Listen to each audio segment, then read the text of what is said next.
ஒரு நாள் பூனை குடும்பத்துடன் கப்பலில் பயணம் செய்ய காத்து கொண்டிருந்தது.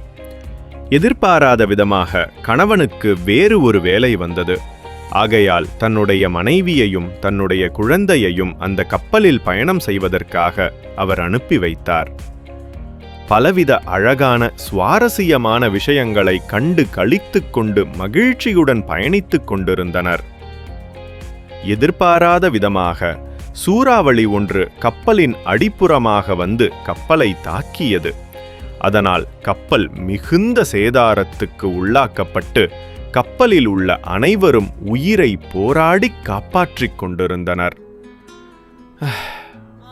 இதை டிவியில் பார்த்த அப்பா பூனை சற்றும் எதிர்பார்க்காமல் நடந்த இந்த விஷயத்தை எப்படி தாங்குவது என்று தெரியாமல் தன்னுடைய குடும்பத்தை காப்பாற்றுவதற்காக சென்று கொண்டிருந்தது. அப்பொழுது அவர்களுடைய குடும்பம் ஏற்கனவே இராணுவத்தால் மீட்கப்பட்டு விட்டது.